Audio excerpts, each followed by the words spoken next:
Please stand by.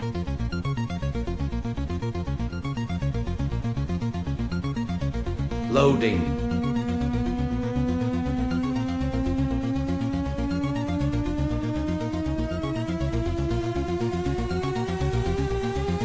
Loading complete. 30, 29, 28, 27, 26, 25, 24, 20, 22, 21, 20, 19, 18, 17, 16, 15, 14, 13, 12, 11, 10, 9, 8, 7, 6, 5, 2, 1. Now for what you've all been waiting for.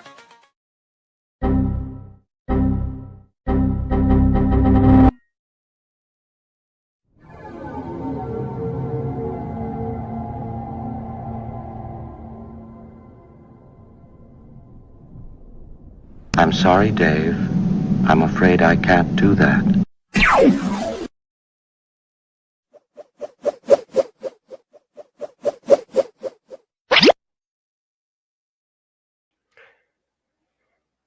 Good morning, good day, good evening, good night, good whatever it happens to be where you are. And hello to everybody who sees this in the future. Well, I suppose I should get right into singing the opening song then. Seeing that I've got no one in here in the chat I have to say hi to. Hopefully we'll get some more people in a little bit later.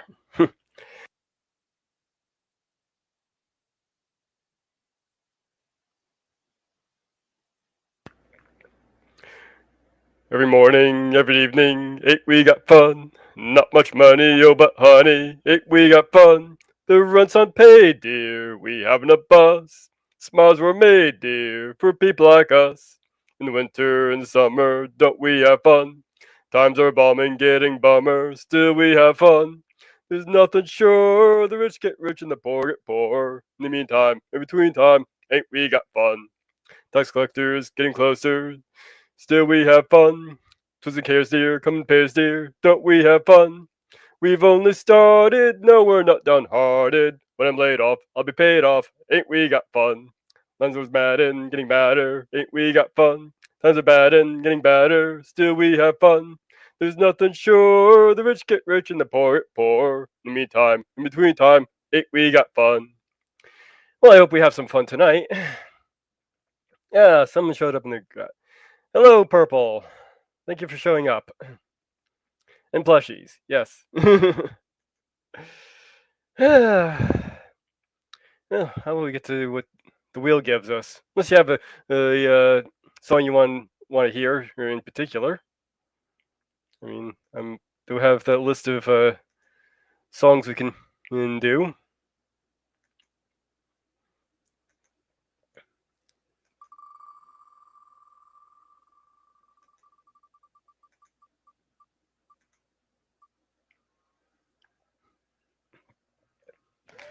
Blue skies. All right.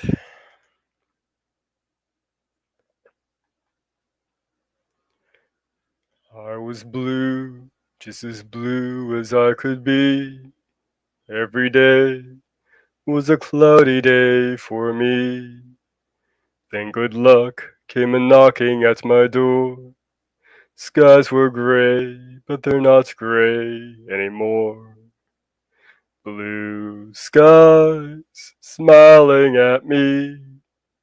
Nothing but blue skies do I see. Bluebirds singing a song. Nothing but bluebirds all day long. Never saw the sun shining so bright. Never saw things going so right. Noticing the days hurrying by. When you're in love, my how they fly. Blue days, all of them gone. Nothing but blue skies from now on. I should care if the wind blows east or west. I should fret if the worst looks the best. I should mind if they say it can't be true. I should smile, that's exactly what I'll do. Blue days, all of them gone. Nothing but blue skies from now on. Alright, blue skies. Hey, made it on in time and for once. Going to have to work all night and to make up for that. Yeah.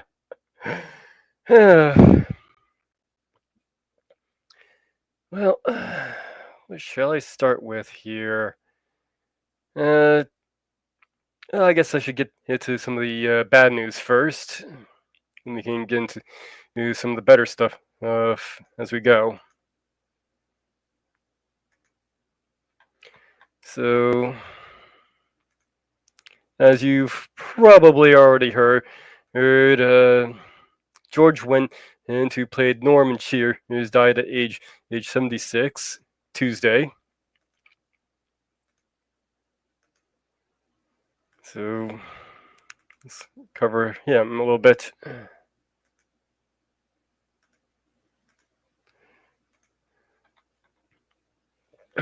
George Wendt, an American actor and comedian who earned 6 consecutive Emmy nominations for his performance as Norman Peterson on the beloved NBC comedy series Cheers.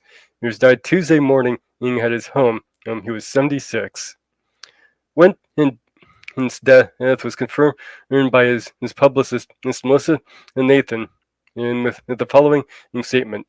George was a doting family man, a well-loved friend and confidant, and on to all of those was lucky enough to have known him. He will be missed forever. The family has requested privacy during this time. I can understand wanting privacy for that time. A student of the Chicago improv landscape, Wendt was a comedian at the Second City in the 1970s before becoming a television actor. After numerous guest spots, as he landed the role that would come to find him, and the loyal barfly Norm Peterson, whose regular first line of afternoon, everybody, he became one of the fan beloved motifs of the series.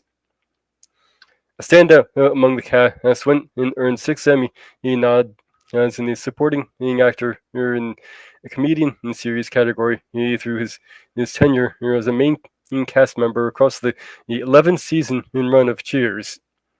He would go on to prize the role on appearances in the short-lived spin-off of the tour Tellus. Yes, in the long-running spin-off of Frasier. After her appearing in all 273 episodes of Cheers, Wendt and jumped to CBS to lead his own sitcom titled The George Wendt Show, in which he played a radio host car or a mechanic. Interesting combination. The series was quickly scrapped after running for just a month. Once his affinity for comedy, he made him a regular on Saturday Night Live, though the 90s he is drawing on his South Side roots to join Chris Farley, Mike Myers, and Robert Smigel. Well, in the recurring because Chicago super fan sketches is in one particular odd bit of SNL. Laura Wendt and co-host to the 1986 episode with director Francis Ford Coppola. The pairing interly is Peggy Sue, who got married.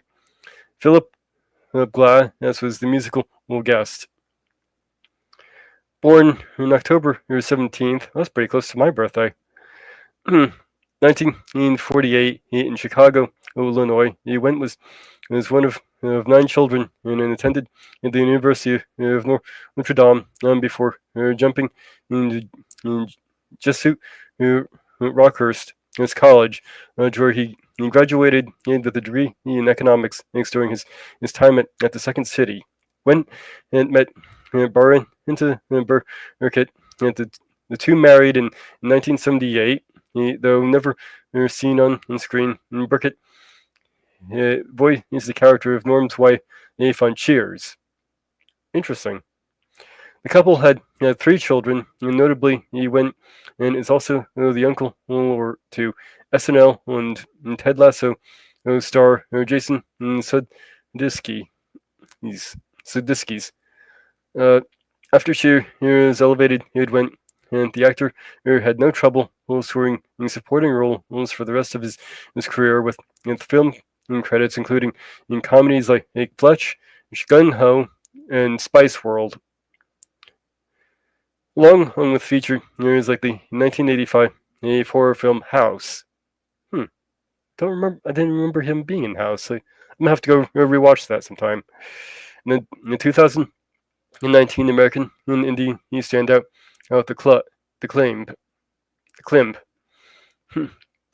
His resume of TV guest credit. It's featuring in titles like Hot in Cleveland, in The Twilight Zone, Columbo, George Lopez, and Fresh Off the Boat through the. Though he never found another series as enduring as Cheers. Went helped anchor several sitcoms over the year, serving as a main cast member on the TBS series he's Clipped, and went and lending his voice talent into the animated series Nancy in 2023. He completed the Masked Singer. He competed on The Masked Singer. Went also turned into theater in the later portion of his career. In 2008, he took over the role of Edna Turnblad, traditionally performed by an actor in drag. Again, then in ongoing Broadway production of Hairspray, he would reprise the role at a production in the Charlestown Festival. Well, he also featured in Broadway as Elf the Musical, and played Willie Loman in a 2017 Ontario production of Death of the Salesman. Went to survive by his wife and three children.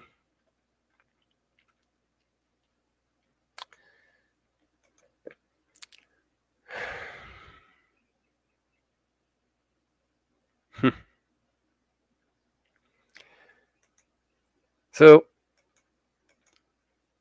I think very appropriately, given his connection with Cheers, the parting glass.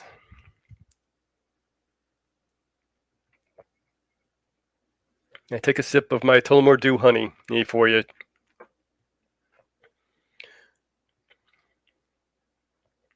Of all the money that e'er I had, I spent it in good company, and all the harm I've ever done, alas, it was to none but me. In all I've done for want of wit, to memory now I can't recall. So fill to me the parting glass. Good night and joy be to you all. So fill to me the parting glass, and drink a health whate'er befall, and gently rise and softly call. Good night and joy be to you all. Of all the comrades that e'er I had, they're sorry for my going away, and all the sweethearts that e'er I had, they'd wish me one more day to stay. But since it fell unto my lot that I should rise and you should not, I gently rise and softly call. Good night and joy be to you all. A man may drink and not be drunk. A man may fight and not be slain.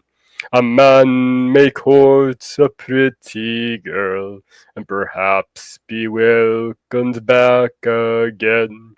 But since it is so ought to be, by a time to rise and a time to fall, come fill to me the parting glass. Good night and joy be to you all. Good night and joy be to you all. And that goes out to all the norms you've known in past. Because we had a norm that had passed on the Orville as well. Yeah, see. Galaxy Quest. This is connected to special memory for me. I still have the collectible popcorn bucket from the theater from when I saw it on the big screen with my daughter. Oh, that's nice. On NPR, there's a radio show hosted by two car mechanics. I used to listen to it every Sunday in New York. And hello, Unfinished Journey. I'm glad you were able to make it here.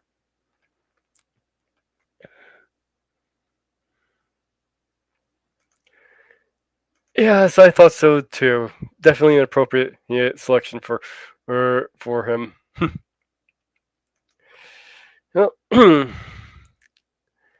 how we get to another song on the old wheel.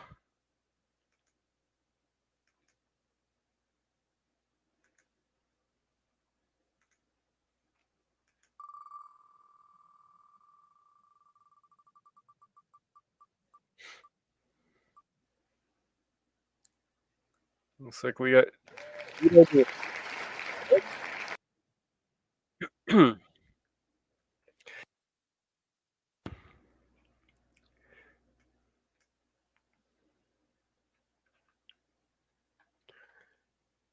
I was oh so blue till you came along, just to make my life a wonderful song. You brought sunshine just to brighten my loneliness. Is it any wonder in my happiness? I confess. Do I want you? Oh my, do I? Honey, did I do? Do I need you? Oh my, do I? Honey, did I do? I'm glad that I'm the one who found you. That's why I'm always hanging around you. Do I love you? Oh my, do I? Honey, did I do? There are lots of others that I have met. Those you meet today, tomorrow forget. You're the only one who ever could stand the test. That's the reason why I choose you from the rest. You're the best. Do I want you? Oh my, do I? Honey, did I do? Do I need you? Oh my, do I? Honey, did I do?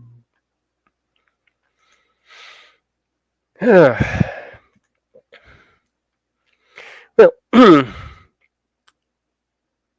moving right along here, we'll get into a little bit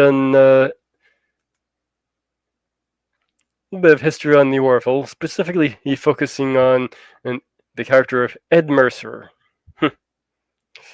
Now, quoted, Seth MacFarlane created the Orville in part to carry on the tradition of allegorical storytelling in that Star Trek, like The Twilight Zone, and other science fiction series have pioneered on television over the decades.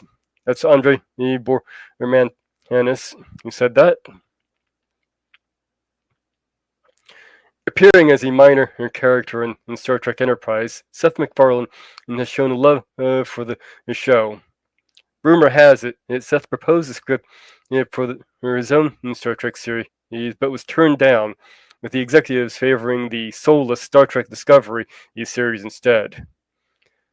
So Seth reworked the script and made his own Star Trek, with hookers and blackjack. Thus was born The Orville, a science fiction and dramedy that premiered on Fox in September of 2017. In production staff and many fans view the Orville to be a homage to Star Trek. Quote, with a science fiction show, as Gene Roddenberry once said, the basis of your series is the galaxy, and there are quite a few stories out there. It's from Seth MacFarlane. Seth MacFarlane himself played the lead role of Captain Ed Mercer, inspired by Star Trek and other optimistic sci-fi. Seth envisioned Ed as a relatable, flawed captain, an everyman in navigating personal and professional challenges. Originally, Ed was named Ed Stevens, but was changed to Ed Mercer after completing the first draft. Mercer is a name Seth often uses in productions. In 24 or 18, Ed came home to find his wife Kelly in bed with the reptilian archaeologist Derulio. The couple divorced, and his career as a planetary union officer stalled. He spiraled into depression and alcoholism. Unexpectedly, Ed was given another chance at putting in command of the USS Orville, thanks to Kelly's discreet recommendation to Admiral Hazley. Ed took command of the Orville on the morning of September 10th in 2419, replacing Captain George Griffith, who was retiring. Initially doubting his abilities and happy to discover his first officer was his ex-wife, Ed faces skepticism from his crew, but proves his leadership. Oh, and I should probably point out before I go any further, there will be some spoilers through this a little bit. So if you haven't seen In the Orville yet, why not? It's a good show. Season 1, with 12 episodes of The Orville, will prove to be a huge hit with the audience, though critics were harsh. This contrast in real life mirrored the underdog status of Ed and his crew in the show. The show's comedic tone often clashed with its emotional depth and its sci-fi ambitions, leaving some questioning if it was a homage or a parody of Star Trek. The season's success has prompted Fox to renew the show. Seth and the writer used the feedback to refine Ed's art, adjusting Ed's role to emphasize his diplomatic skills and moral dilemmas in season 2. In 2420, Ed after discovering that Kelly may not have cheated due to being under the influence of alien hormones and not in control of her faculties, began to mend their relationship. But they decided not to rekindle their romance. Later, Ed gets into a relationship with Janelle Tyler, who turns out to be a Krill spy. After his Kalan crewmate Isaac collapses, Ed takes the Orville to Isaac's home planet, Kalan 1. They discover a plot by the Kalan is to conquer the galaxy, determining that they can't live alongside organic life. With the help of Isaac, they reclaim the Orville and stop the Kalan's first attempt at Earth, for now. With a new Kalan threat, the Orville was assigned the task of establishing a peace treaty with the Krill. The second season of the Orville shifted more towards serialized storytelling, with longer arcs and deeper director focus. Produced with a higher budget, the show refined its tone and balancing humor with drama under MacFarlane's direction and Braga's sci-fi expertise. Ed's are crafted by writers like Joe Manowski. He emphasizes his growth as a diplomat at navigating complex situations. The season earned high ratings, but due to Disney Fox buyouts, as the Orville had to find a new home.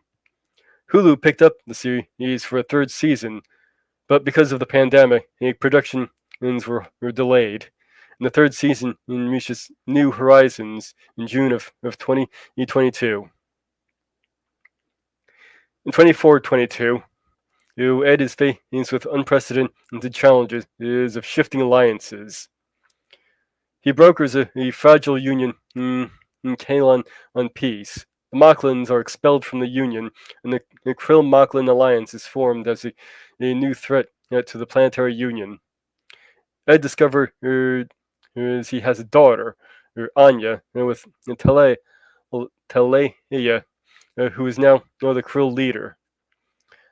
After the crew of the Orville stops the Krill-Mocklin superweapon at great sacrifice, as the crew turn to more joyous proceedings. Ed has the honor, as captain, to preside over the wedding of Isaac and his chief medical officer, Claire. We get a hint into Ed and Kelly's romance rekindling in the Lillet as well, as we leave them. And a lonely janitor turns off the lights on the bridge.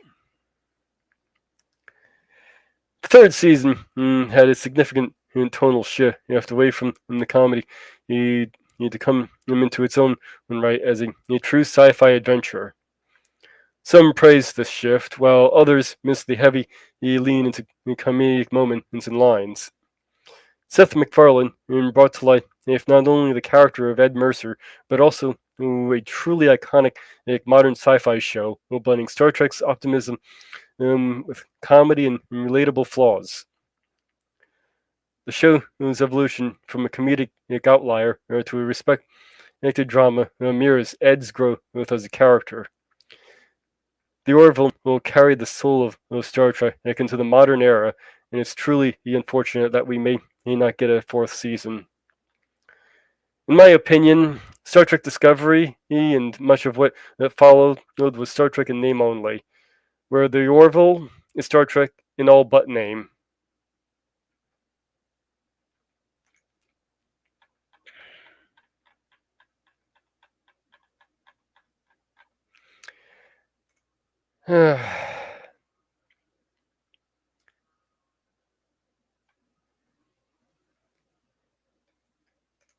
Oh, you'll absolutely love the third one. I would say it's almost a mesh of Star Trek and Star Wars in tone.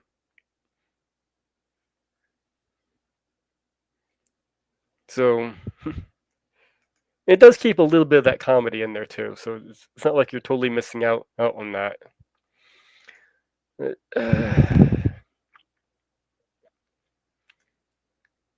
We break things up a little bit with another song here.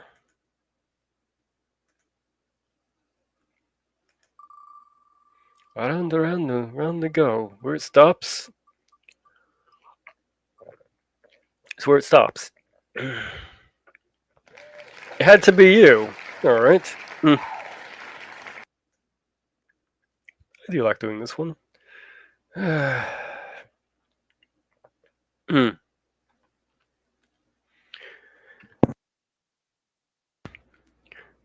Why do I do just as you say? Why must I always give you your way? Why do I sigh? Why don't I try to forget? It must have been that something lovers call fate kept on saying I had to wait. I saw them all, just couldn't fall till we met. It had to be you. It had to be you. I wandered around and finally found somebody who could make me be true and make me be blue and even be glad just to be sad thinking of you. Some others I've seen might never be mean, but never be cross or try to be boss. But they wouldn't do, for nobody else gave me a thrill. With all your faults, I love you still. It had to be you, wonderful you. It had to be you. It seemed like dreams, like I always had. Could be, should be, making me glad. Why am I blue? It's up to you to explain. Maybe, baby, I'll go away. Someday, some way, you'll come and say, it had to be you. It had to be you. I wandered around and finally found somebody who could make me be true, make me be blue, and even be glad just to be sad, thinking of you. Some others I've seen might never be mean, might never be cross or try to be boss, but they wouldn't do, for nobody else gave me a thrill. With all your faults, I love you still. It had to be you, wonderful you. It had to be you. That song actually took me quite a while to learn. And we got a request for Freebird. Oh. Alright, we'll do a dramatic reading of Freebird. Shatner style, huh? If I ever leave here or tomorrow, would you still remember me? For I must be traveling on now, 'cause there's too many places I've got to see.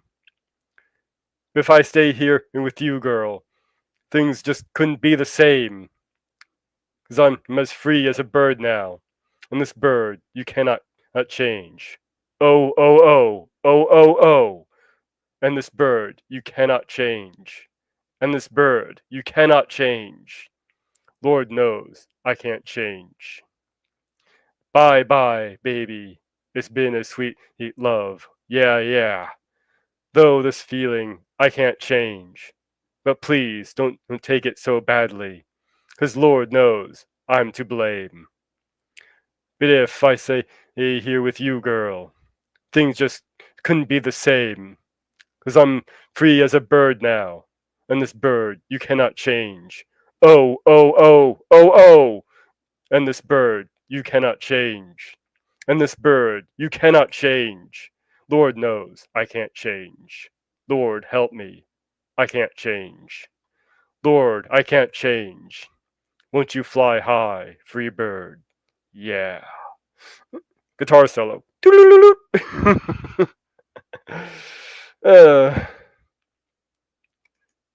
welcome. I'm here to entertain, aren't I? Well, I was kind of hoping to get a few more people in here before I play this, but this little song, this little Suno song on Premiere I'll be doing. I'll really releasing this one in probably a couple weeks. It's kind of more of a dirge to how our fandom has been treated poorly. Our Trek boldly went where no show had gone before. Now the scripts are garbage, the plots forlorn. Exploration of humanity was the heart and soul, but now its lens flares the bridges dark and grim. New Trek has got to go. Phantoms left at warp speed, chasing dreams of old. Oh, sing for Star Trek's fall. It'll never be the same. Our franchises are broke. They treat it like a joke. They've traded soul for clout, left our heroes up in smoke. Our dreams are torn apart. a dirge for every geek's broken heart.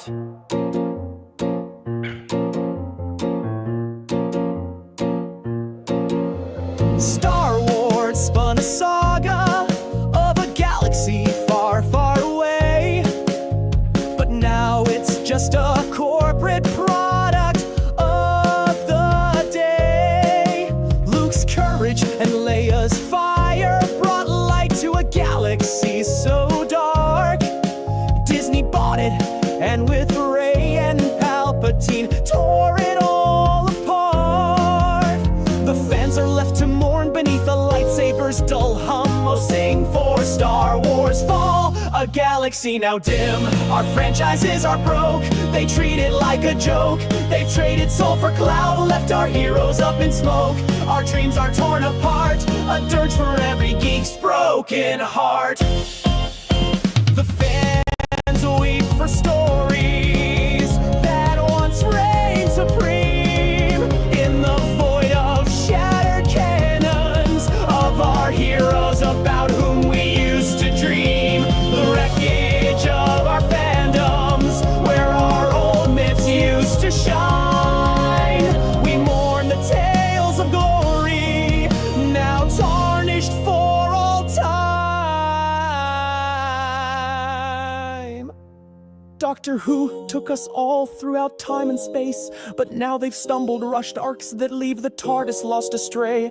Its whimsical wonder lit the stars that led the way. Once sets were cheap but charming, now scripts are cheap and lame. The fandom sees it's more about who or what's in the Doctor's pants. Oh, sing for Doctor Who's fall, the tales jump the shark. Our franchises are broke, they treat it like a joke. They've traded soul for cloud, left our heroes up in smoke. Our dreams are torn apart, a dirge for every geek's broken heart. From Klingons to the Daleks, we've been robbed of all our glee. The fans curse the hacks who shattered all our dreams. The fandom's heart is bleeding, but we'll fight for what we love to save our stories, tales of glory. Never give up. Oh, I hope you like that. If I get a few more people in here later, maybe I'll play it again. It's hot in here. Fortunately, I don't have a fan to put on, and if I did, it would probably just make noise. So I'll just have to put up with it.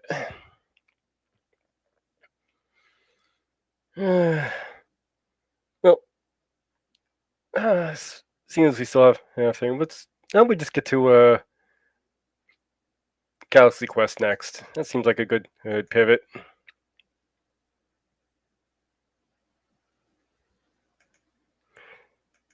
Yeah, that's kind of what I was going for. I was actually the song turned out completely different from what I was originally attempting to do. The original idea was to try and combine in the Tom Lear's style of singing with Voltaire's style of singing. And I sort of kind of went off into a little tangent into my own there.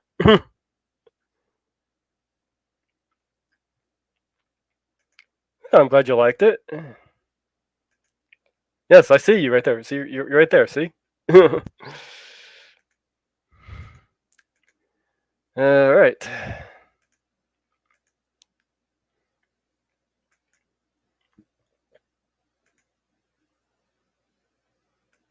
So, getting into Galaxy Quest, which, by the way, I watched this over the week, and it's actually a lot better than I actually originally remember it being. Just saying something. The DVD release of this film has a language selection where you can hear the film dubbed in Thermian. That must be interesting to hear. This film was one of the earliest to have its own domain name and website, galaxyquest.com. Now it's only available on the Wayback Archive. However, rather than being a polished part of the film's marketing campaign, the site it was displayed deliberately designed to look like a fan page with screen captions and poor HTML coding. Be honest, in 1999, pretty much the entirety of the internet looked like this.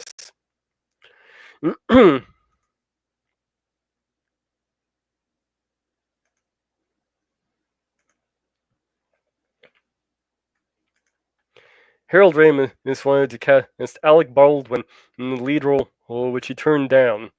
Steve Martin and Kevin and Kline were considered, though Kline turned it down for family reasons. When Tim Allen was cast, Miss Ramis left the project. After seeing the film, Ramis said he was ultimately impressed with Allen's performance. Director Dean Prismat Prizot and star Tim Allen and have revealed in an interview is that the original tone of the film was much darker, with more scenes of violence. After test screenings, the film was recut to emphasize the comedy and obtain a PG rating.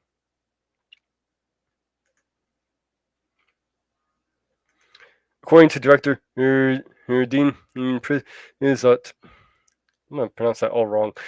Tim Allen became very emotional after filming in the scene where Jason reveals the truth to Malthazar, saying, "Yeah, I don't like these feelings I'm having.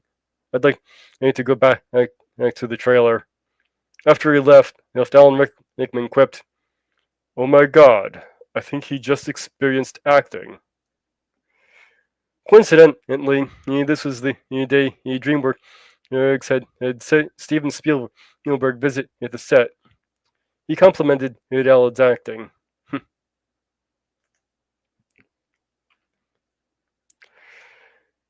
When the captain is fighting the pig lizard in the ship reports they are going to use the digital conveyor to beam him up. Captain Taggart says, "Cut me into cubes and send me up in a million pieces." Dr. McCoy in Star Trek 1966 and the Star Trek 2009 reboot, played by Carl Urban as Dr. McCoy, he says the same thing. In DeForest Kelly, he said that it's not right to be taken apart and put back together in a million pieces. As your parts might be scattered throughout the universe. It's not natural. Yes, Bones did famously have a hatred for the transporter.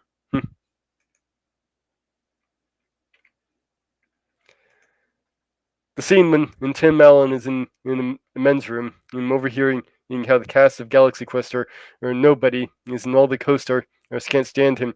Mirrors an actual event in William Shatner's life. He discovered the exact same thing about himself when he attended a 1986 convention.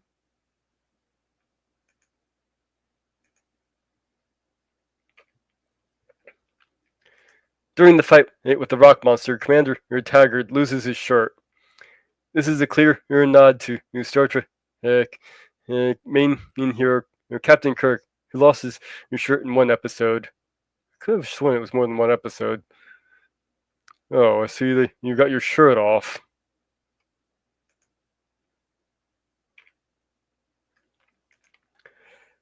The Rock Monster is a mock tribute to William Shatner, who desperately wanted to put rock monsters in the climax of Star Trek V, the final frontier, but had to cut them out of his script for budgetary reasons.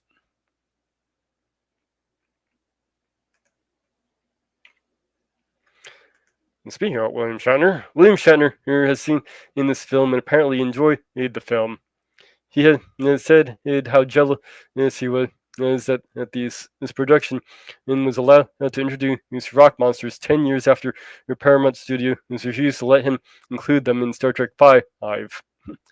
An account of budgetary issues, he also jokingly said that he had no idea who Tim Allen was supposed to be betraying, but he did recognize someone in playing Michelle Nichols' character.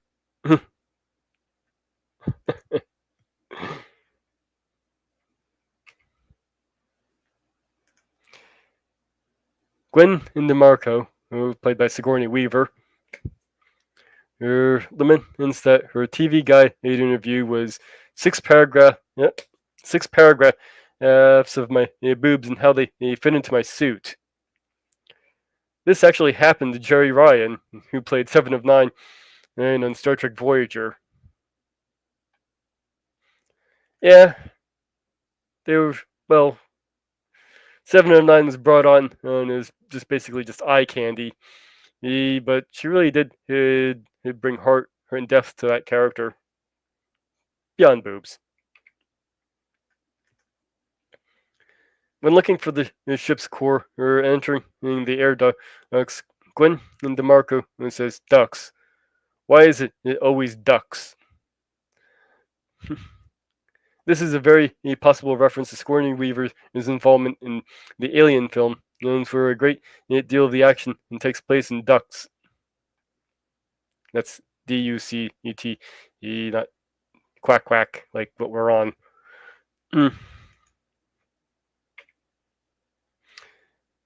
Alexander Dane, played by the late Alec Rickman, never moves his headpiece throughout the entire film. Even when he and Gwen DeMarco are speaking to each other by home phone.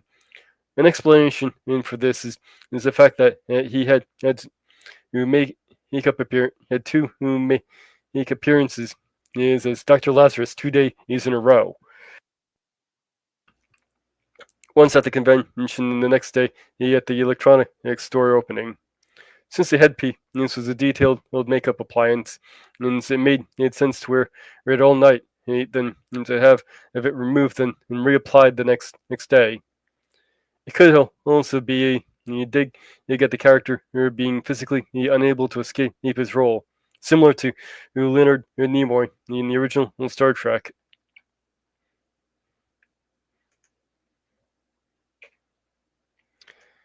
Sam Rockwell will base his portrayal on Bill Paxton's performance in James Cameron's classic Aliens, in particular his elevated fear of being killed and his mental collapse upon seeing a motion detector that showed their enemy closing in on them.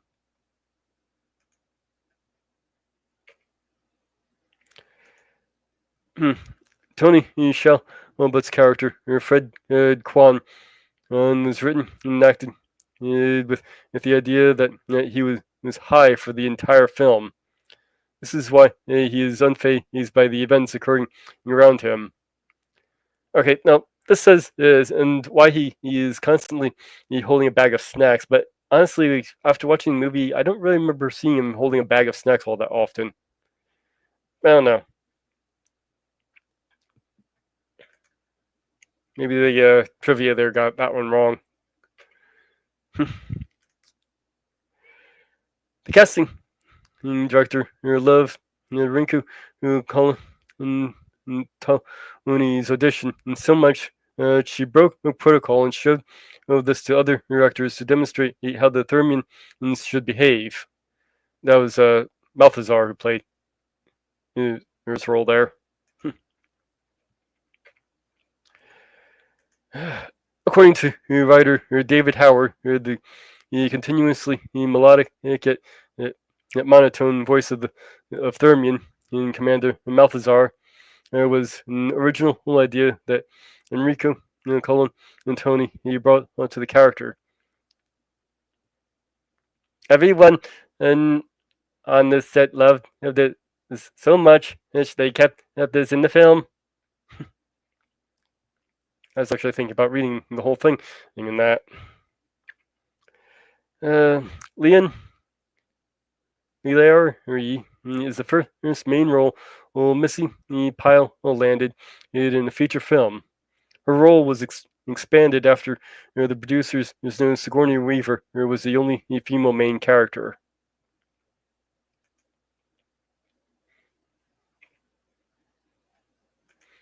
Just after the crew arrive via the pods, the Thermians appear without their appearance generators. When the captain asks who wants a tour, Sigourney Weaver didn't know that guy. He was going to scream in terror like he did.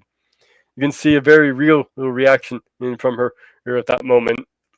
So her little jump scare right there was quite real.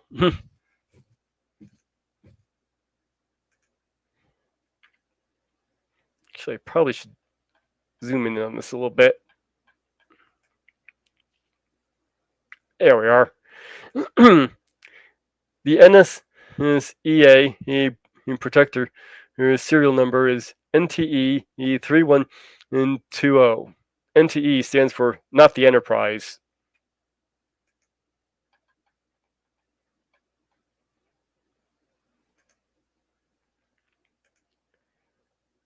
Industrial Light and Magic made two CGI models of the NSEA protector. One was used for scenes from the original television episodes and was deliberately designed to look a little dated and low tech. The other model, which we see here, depicted the real working ship built by the Thermians, which had much more detail. So we can contrast these two here.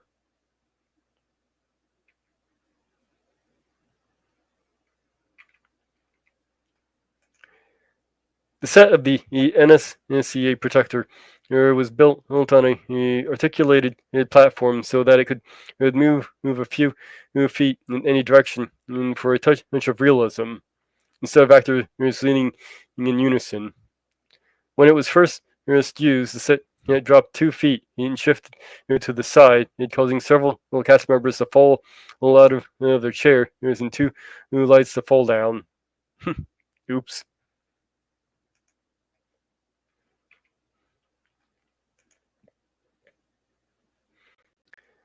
Instead of ripping off the standard Star Trek swoosh sweep sound from where there are automatic doors, the NCA protector automatic doors were given the same tweep clunk sound effect as the door was in the original version of the video game Doom, released in 1993.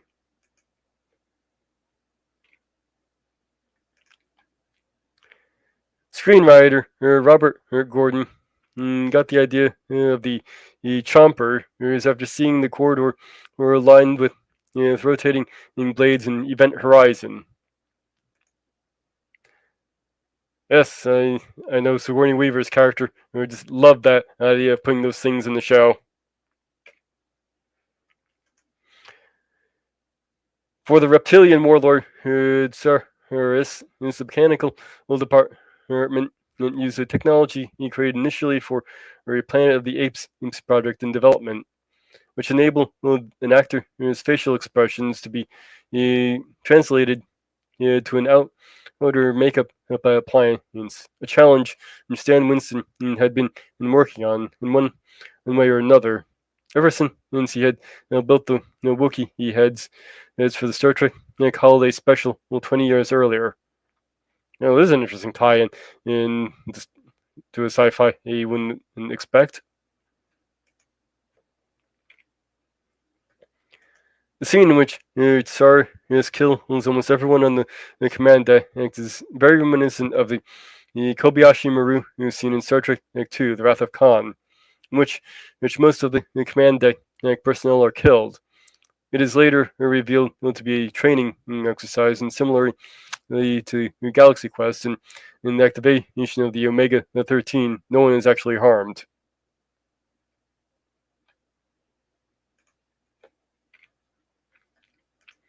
In the Thermian state, they are part of the Klaatu Nebula.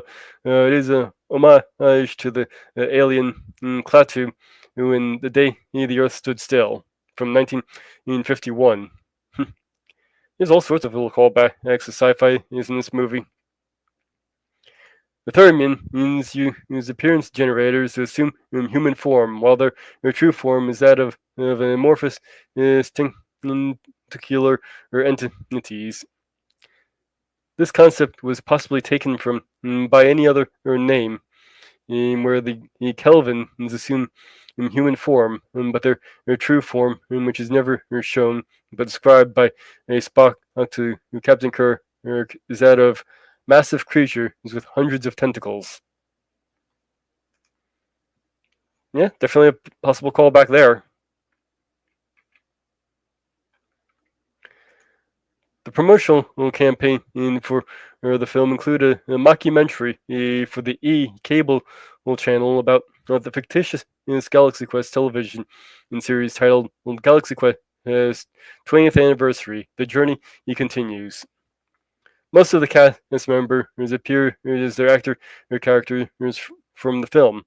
Extras from the film convention scenes also appear as fans giving candid interviews.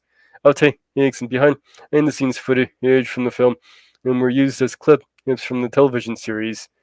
Use the humor even and went so far as Sigourney Weaver's character Gwen DeMarco claiming that she had turned down a small part in a Woody Allen movie to do the Galaxy Quest series, which is a nod to her early gig as an extra in Annie Hall in 1977. The screenshots from apparently from a comic book spin-off. I couldn't really find anything else to work. It was planned to make a sequel, but ultimately the death of Alan Rickman on January 14th in 2016 appears to bring it to an end. However, in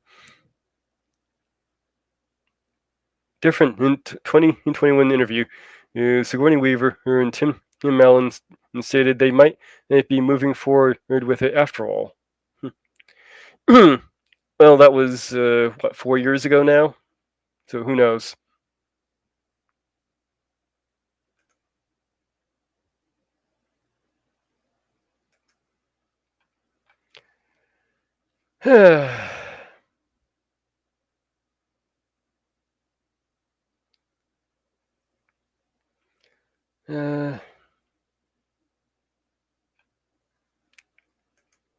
I'm glad they did not have Steve Martin in the lead. I don't think that would have worked. Neither do I. Okay, I am hearing some thunder, so if I get knocked offline, just hold still, and it should be back shortly. Aside from Toy Story series, I think this was the best movie Tim Allen has done. Yeah, pretty much agree with that. Beyond Boobs, a great name for an old girl band. In fact, maybe I should do another Suno song with that title. How's that sound? But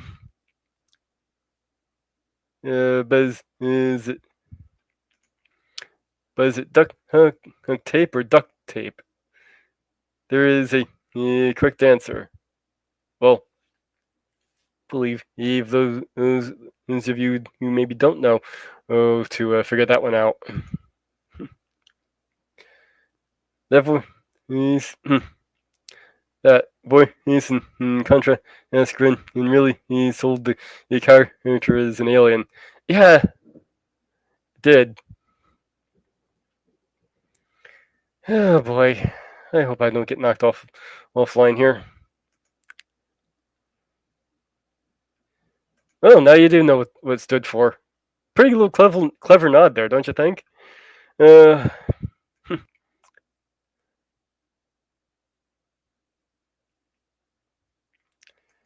Yeah, you wouldn't think so. To be honest, the Boba Fett cartoon in short, and it wasn't that bad. So I'll give it that much.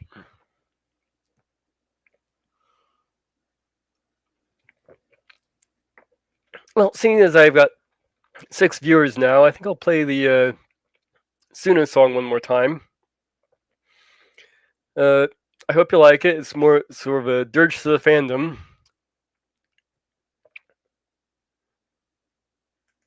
Our trek boldly went where no show had gone before. Now the scripts are garbage, the plots forlorn.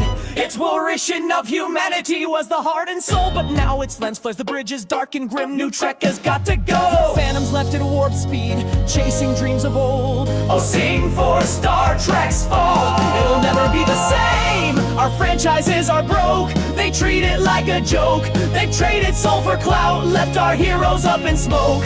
Our dreams are torn apart, a dirge for every geek's broken heart.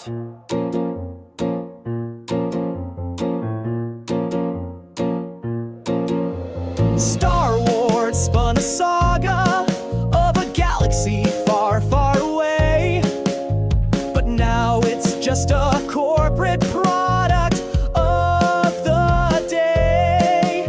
Luke's courage and Leia's fire brought light to a galaxy so dark.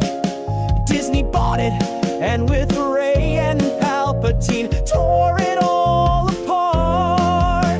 The fans are left to mourn beneath the lightsaber's dull hum. Oh, sing for Star Wars fall, a galaxy now dim. Our franchises are broke, they treat it like a joke. They've traded soul for clout, left our heroes up in smoke. Our dreams are torn apart, a dirge for every geek's broken heart. The fans weep for stories that once reigned supreme in the void of shattered cannons of our heroes about whom we used to dream. The wreckage of our fandoms where our old myths used to shine. We mourn the tales of glory, now tarnished for all time. Doctor Who took us all throughout time and space, but now they've stumbled, rushed arcs that leave the TARDIS lost astray. Its whimsical wonder lit the stars that led the way. Once sets were cheap but charming, now scripts are cheap and lame. The fandom sees it's more about who or what's in the Doctor's pants. Oh, sing for Doctor Who's fall, the tales jump the shark. Our franchises are broke, they treat it like a joke. They've traded soul for clout, left our heroes up in smoke. Our dreams are torn apart, a dirge for every geek's broken heart. From Klingons to the Daleks, we've been robbed of all our glee. The fans curse the hacks who shattered all our dreams. The fandom's heart is bleeding, but we'll fight for what we love to save our stories. Tales of glory, never give up. All right, that was my latest tuna song. And I'm actually thinking maybe I should release this week and do the radio broadcast next week and kind of flip the things around, because I'm really liking how this one turned out.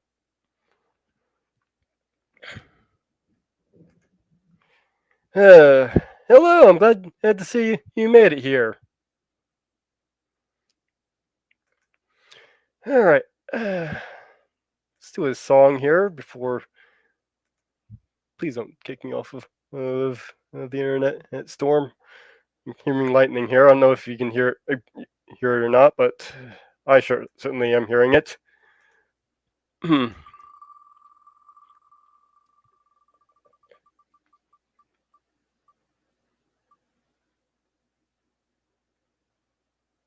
Beautiful Dreamer.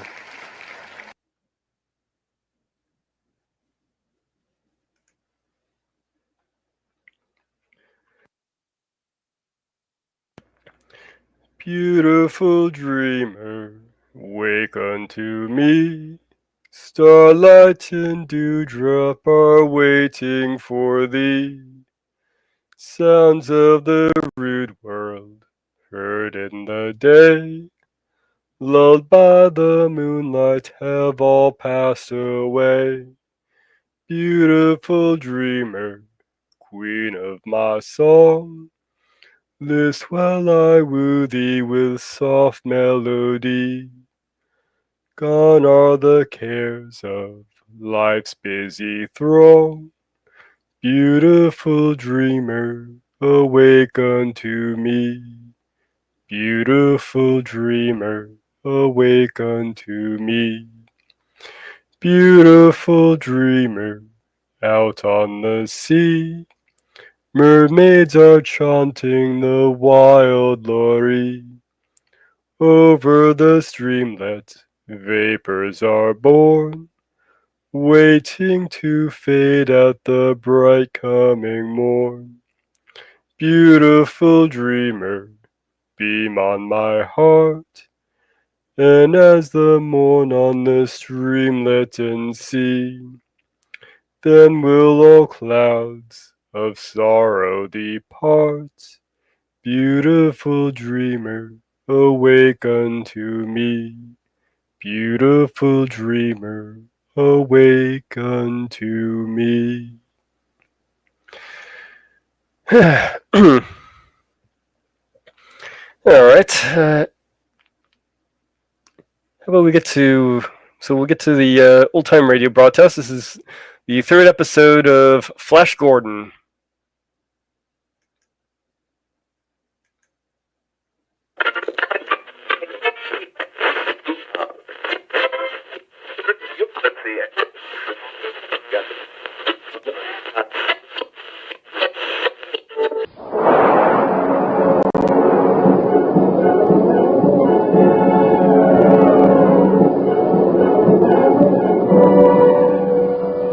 Presenting the amazing interplanetary adventures of Flash Gordon.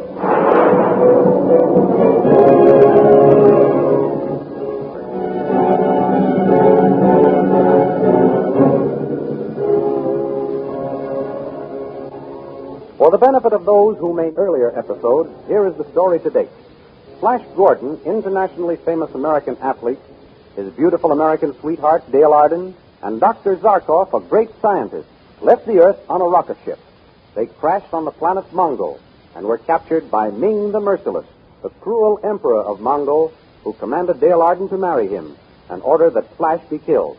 But Flash escaped through the help of Emperor Ming's beautiful daughter Aura, who fell deeply in love with him and proposed marriage. This Flash refused, saying he loved Dale Arden.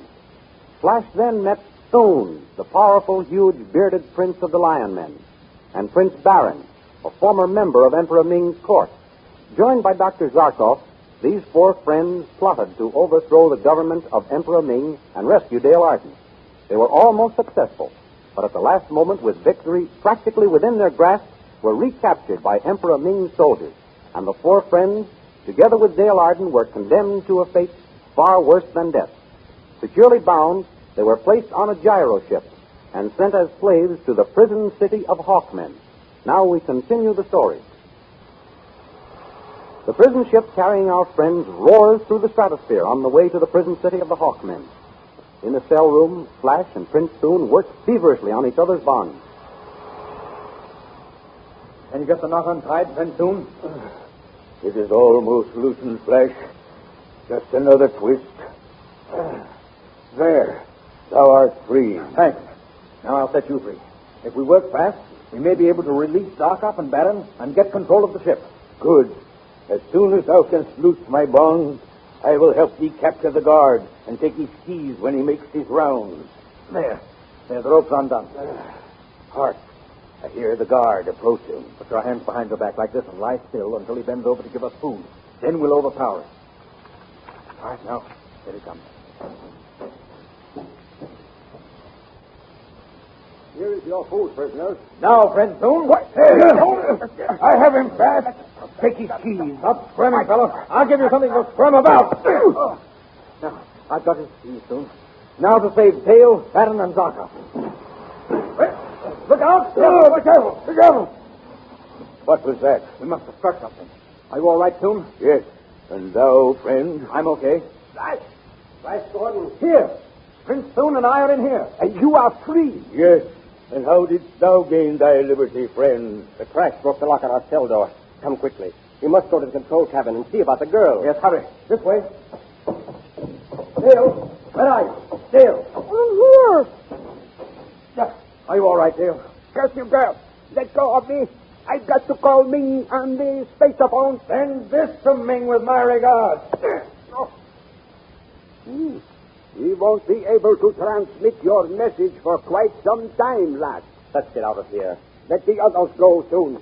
I need your great strength to help me remove the valuable scientific apparatus from the ship. Come, Flash. Come, Dale. We have no time to lose. We're with you, Baron. Soon.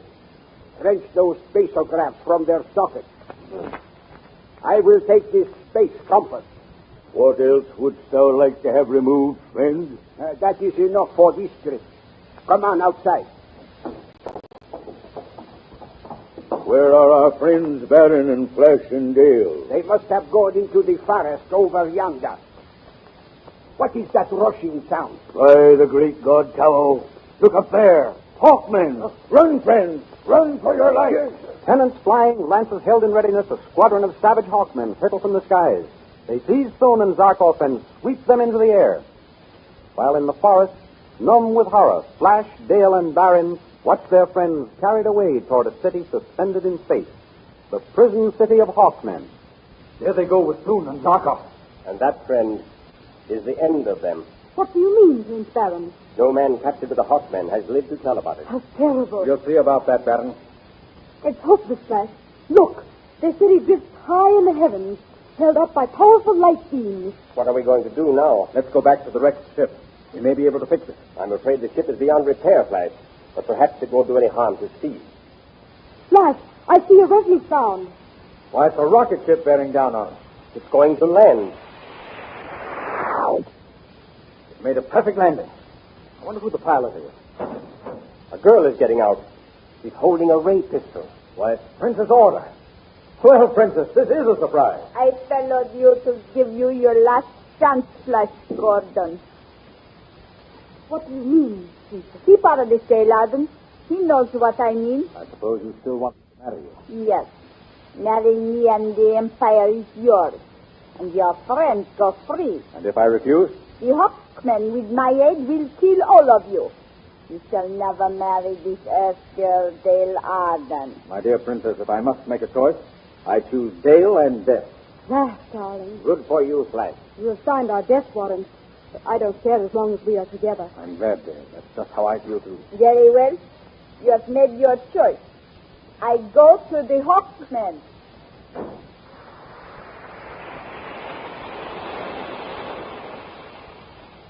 Well, there goes the haughty beauty. In an hour, every Hawkman in Mungo will be after us.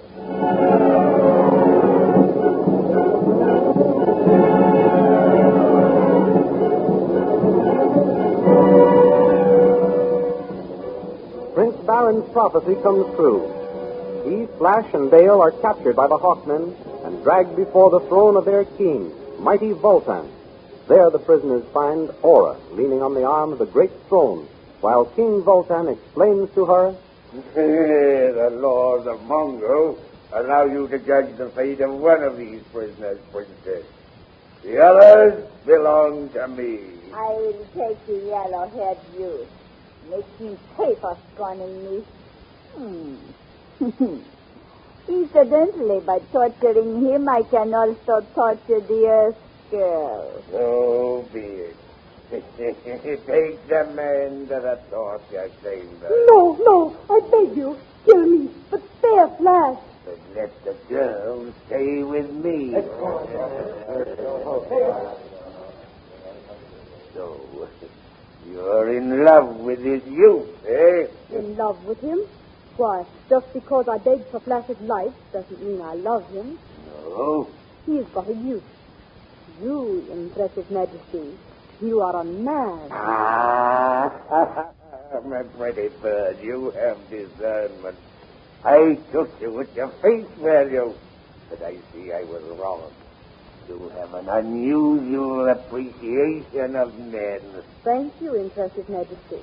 I can also appreciate compliments. Soon I shall show you how your friends have failed to stand the rigors of the torture chamber. I don't care much for tortures, your majesty. But I guess you can't help doing what the emperor's daughter tells you to do. Emperor's daughter? I give orders in this city, but now it's your fate. Yes, impressive majesty. I shall make you my wife as soon as the high priest can be summoned.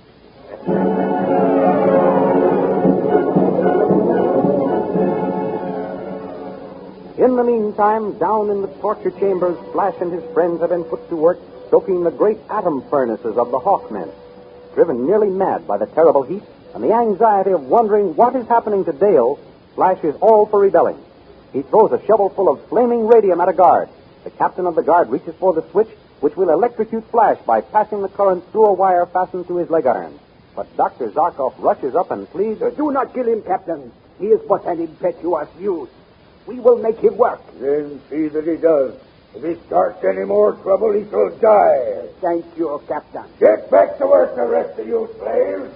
Thanks, Dr. Zarkov, but I'd just as soon die. Dale's lost him. Patience, Flash. Zarkov and I have a plan. Come over here, behind this lead wall.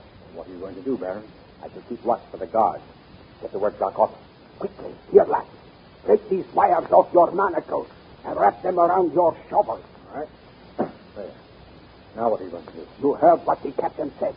If you start any more trouble, he will electrocute you. When I give you a signal, jump up and throw your shovel into that radium bin over there. And get myself killed for it? I promise you, you will not die. Do as I tell you. All right. Now? Is the coast clear, Barry? No one is looking this way. Now, Flash. Come on, men. Follow me. Better death than slavery. Mutiny. Then die like a rat. Here goes the switch.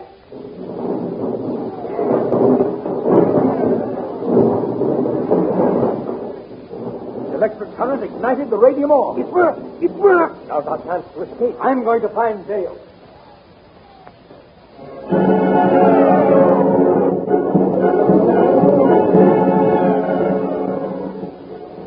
Back in the sumptuous quarters of Voltan, king of the Hawkmen, he and Dale are awaiting the arrival of the high priest to perform the marriage ceremony. Well, my pretty little bird, soon you'll be the bride of Vulcan the Mighty. But suppose you give me a little kiss while we're waiting for the high priest, eh? Come here. Oh, no. Don't touch me. What? You repulse me, Earth girl? Come here. Keep away from me. You fat fool. Flash. Flash, darling. Take your hands off her, Bolton. With a yell of fury, Flash drives his fist to Vulcan's jaw. The mighty king staggers back and, bellowing like a mad bull, sinks his steel-fingered fingers into Flash's throat. His left hand reaches for his dagger. Flash, look out for his dagger. A smashing left and a crushing right-hand uppercut that would have killed an ordinary man knocks Voltan into unconsciousness. That settles that out. Dale, did he hurt you? No. Oh, my darling. I feel so safe in your arms. They're so strong, yet so tender. These arms were meant to hold you and protect you. By heaven, they will, as long as I have life. My dear. Oh, where are Baron and Zarkov and Thune? Zarkov and Baron are working on some scientific gadget. Thune and I separated looking for you. Come, we'll join him. Did you kill Vulcan? I don't know. There's no time to waste finding out. Which way do we go from here? Look, soldiers, coming this way. Turn to the right, Dale, down that other passage. More soldiers. Flash, we're trapped. That's the Vulcan's quarters, Dale. We can bar the door and hold them up while we arrange to escape by the window. There. We're back in Vulcan's quarters and we've escaped the soldiers. Now, Now the firing squad. Vulcan! Why, you... Stay where you are. I have this ray pistol trained on you. The slightest move and both of you will be blown to dust. Don't hurt the girl. I surrender. What's that? Right! Right! Who turned off the light? Flash, the floor is tipping off. Don't worry, Dale. I'll save you.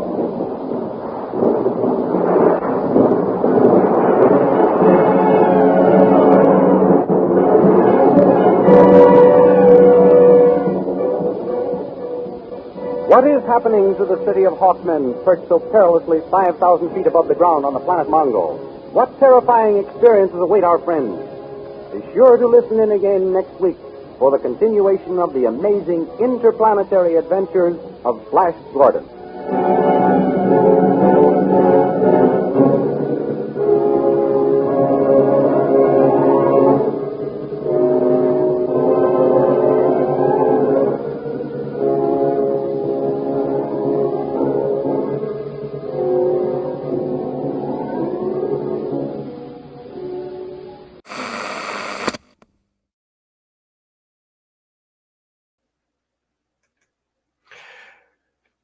Well, it might not be next week, but I do plan to release go through all of the Flash Gordon episodes, and I will be releasing in the radio broadcast as a standalone video on my channel. Well, I was going to do it this week, but I'm really liking this Suno song I did, so I'm gonna flip them around. So this week will be the Suno song, and the next week will be the radio broadcast. Let's look forward to.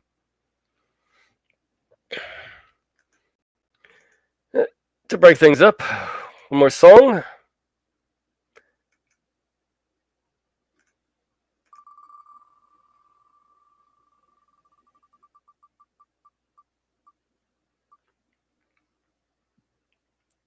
Swing low, sweet chariot. All right.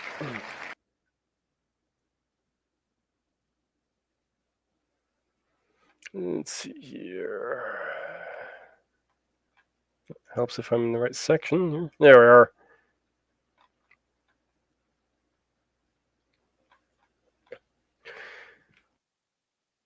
Swing low, sweet chariot, coming for to carry me home.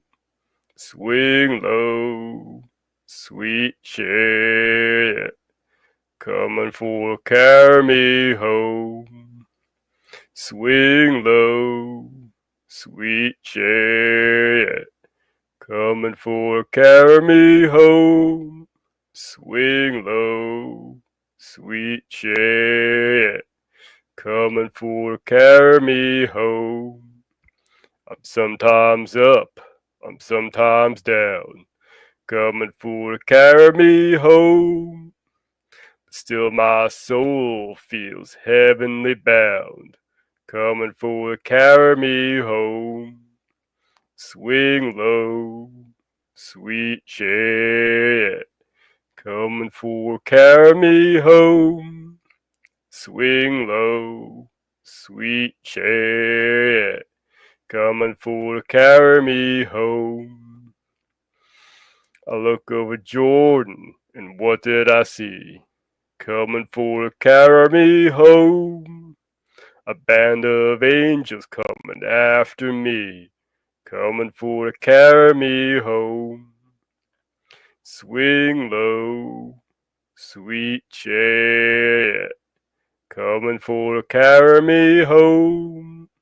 Swing low, sweet chariot, coming for to carry me home. Swing low, sweet chariot, coming for to carry me home. Swing low, sweet chariot, coming for to carry me home.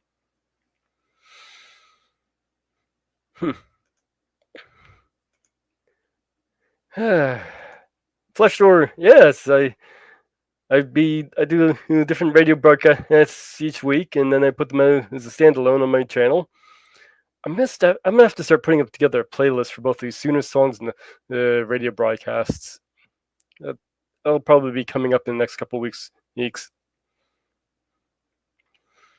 Right, glad to see you here.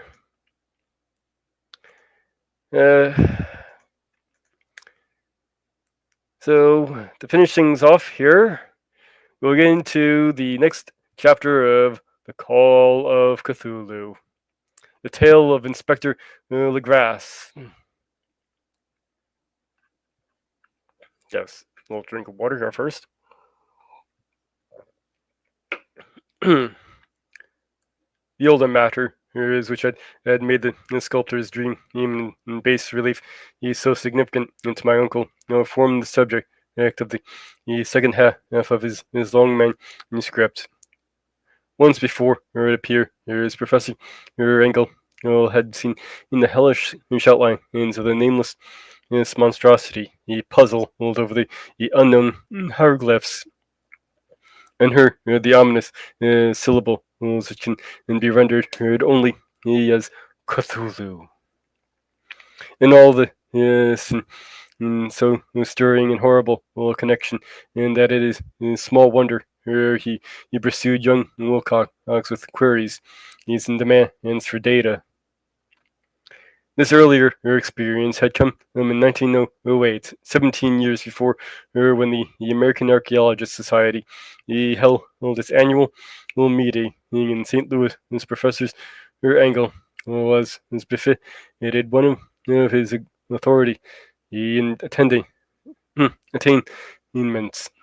It had a prominent part in all the deliberation, and is one of the first to be approached by the several outsiders who took advantage of the convocation and to offer her question and for correct answering and problems for expert solution. The chief among these outsiders, and in a short time, and the focus of interest is for the entire meeting was a commonplace looking middle-aged man and who had traveled all the way from New Orleans for a certain special information in unobtainable from any local source. His name was John Raymond LeGrasse, and he was by profession an inspector of police. With he bore the subject of his visit, a grotesque and repulsive of an apparently very ancient stone statuette, whose origin he was at a loss to determine. Must not be fascinated with Inspector Graff as had the least interest in archaeology. On the contrary, his wish for enlightenment was prompted purely professionally considerations. Such a idol, fetish, or whatever it was, had been captured some months before in the wood swamp south of New Orleans during a raid on a supposed voodoo meeting. And so singular and hideous were the rites connected with it, yet that the police could not but realize that they had stumbled on a dark cult totally unknown to them, and infinitely more diabolic than even the blackest of the African voodoo circles. Of its origin, and apart from their erratic and unbelievable tales extorted from the captured member, is absolutely nothing was to be discovered, hence the anxiety of the police is for any antiquarian in lore which might help them to play the frightful symbol through its track down on the cult to its fountain head. Inspector Legrand was scarcely prepared for the situation in which he is offering and created. One side of the thing, he had been enough to throw the assembled old men of science into a state of tense excitement, and they lost no time in crowding around him to gaze at the diminutive figure whose utter strangeness and air of genuinely abysmal antiquity he hinted so opinently unopened and archaic vistas. No recognized school of sculpture had animated this terrible object, yet centuries and even thousands of years seemed recorded in its dim and greenish surface of unplaceable stone. The figure, which was finally passed slowly from man to man, and for close and careful study, he was between 7 and 8 inches in height, in the exquisitely artistic workmanship. This represents a monster of vaguely anthropoid outline, but with an octopus-like head, whose surface was a massive feelers, with a scaly, rubbery-looking body, prodigious claws on hind and forefeet, and long narrow wings behind this thing, which seemed instinct with the fearsome and unnatural malignancy. He was of a somewhat bloated corpulence, and squatted evilly on a rectangular block or pedestal covered with undecipherable characters. The tips of the wings touch the back edge of the block and see occupy the center, whilst the long curved claws of the double up crouching hind legs gripped the front and edge and extended it a quarter of the way down toward the bottom of the pedestal. The encephalopod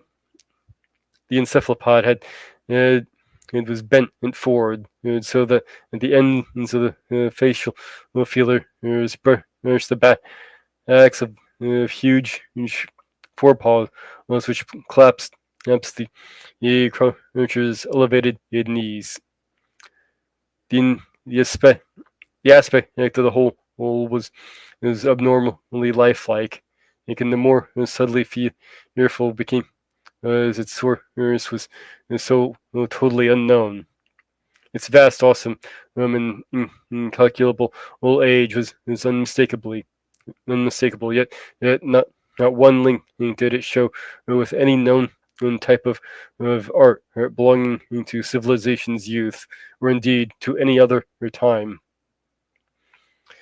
Totally separate and apart, its very material was a mystery for the soapy greenish black stone, and with its gold or iridescent and flecks and serrations resembled nothing familiar to geology or mineralogy.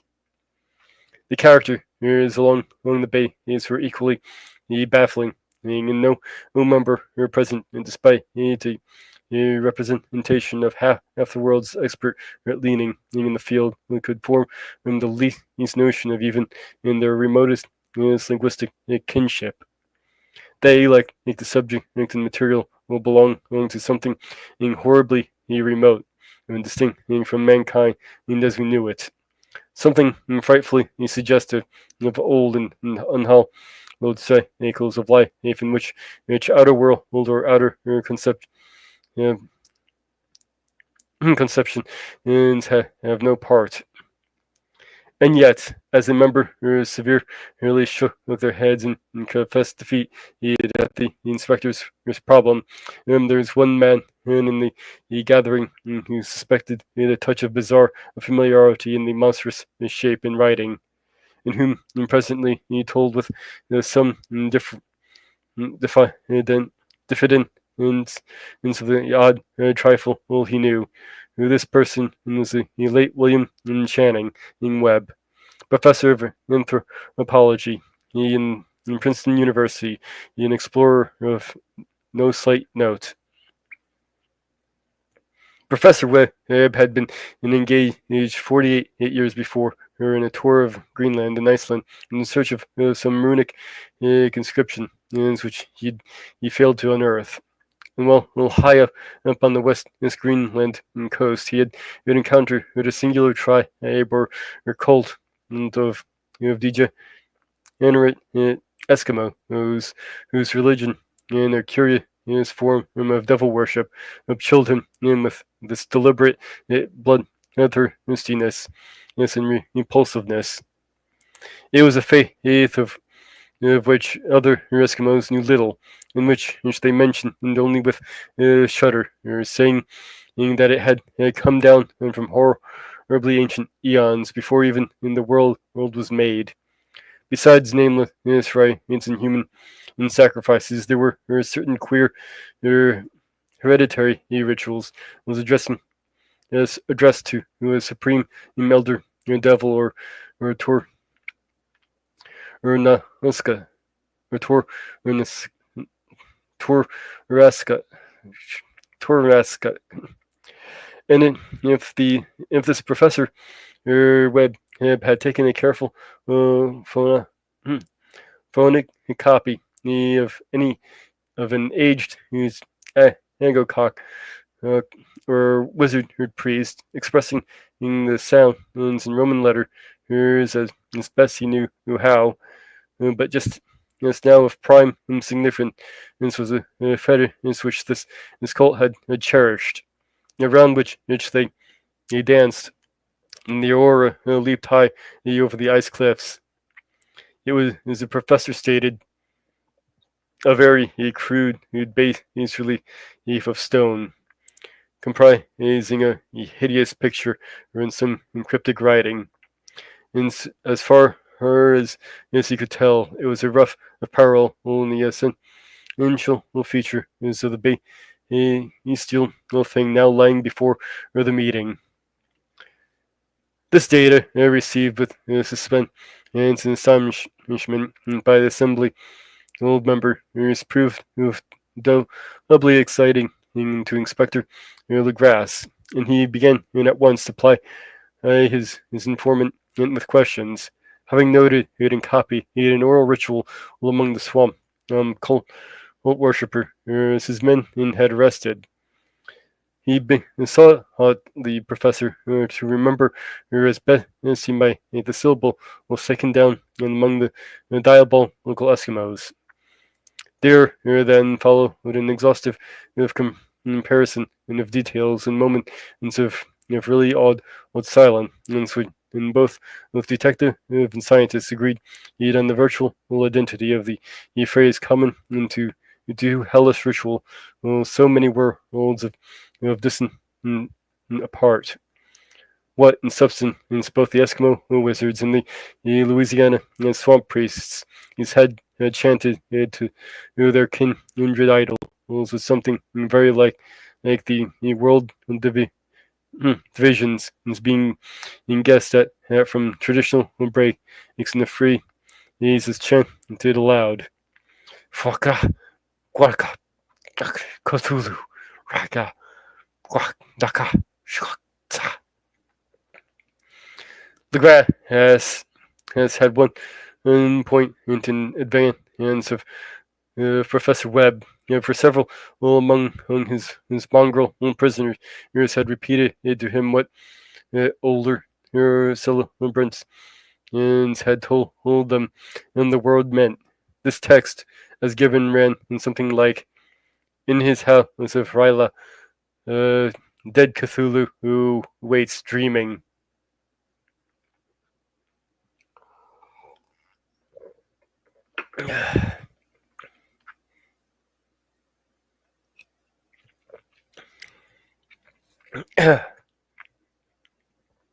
And now, in response to a general urgent demand, Inspector Legrasse has related his full, as possible, his experience with the swamp worshippers, telling a story to which I could see my uncle attached with profound significance. It savored of the wildest dreams of myth-maker is in Theosophist, and disclosed an astonishing degree of cosmic imagination among such half castes in Paris as might be at least is expected to possess it. On November 1st, 1907, and there had come into New Orleans police a frantic summons from the swamp and lagoon country to the south. The squatters are mostly primitive but good-natured descendants of its men, and were in the grip of stark terror from an unknown thing which had stolen upon them in the night. It was voodoo, apparently, but voodoo of a more terrible sort than they had ever known, and some of their women and children had disappeared as some malevolent and Tom had begun his incessant beating far or within the black haunted woods where no dweller ventured. There were insane shouts and harrowing screams and soul-chilling chants and dancing devil flames. And the frightened messenger added, the people who could stand it no more. So a body of 20 police filling two carriages in the automobile had set out in the late afternoon with a shivering squatter as a guide. At the end of the passable road, they alighted, and for a mile, splashed on its silent through the terrible cypress woods where a day never came. Ugly roots and malignant and hanging nooses as the Spanish maw beset at them, and now, and then, in a pile of dark ink stones or fragments of a rotting wall, all intensified by its hint of a morbid habitation or depression, which every malformed tree and every fungus in slut combine to create. At length, a squatter settlement in a miserable huddle of huts, its hove in sight, in the miracle will dwell. Others ran and out to cluster around the group of bobbing lanterns. The muffled beat of tom tom was is now faintly audible far ahead.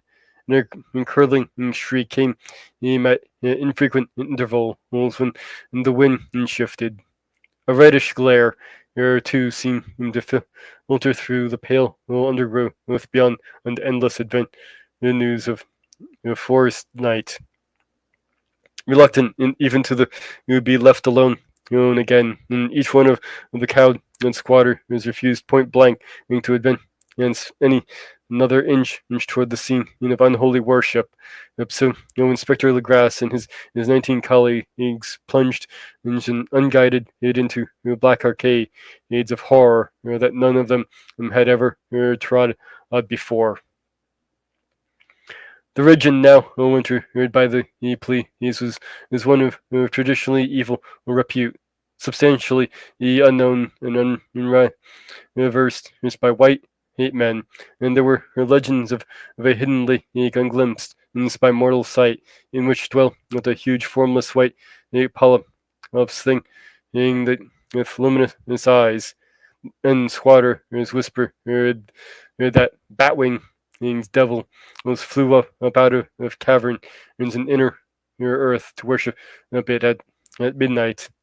They said it had been in there before D'Iberville, before La Salle, before the Indians, and before even in the wholesome beasts and birds of the woods. It was nightmare itself, and to see it was to die.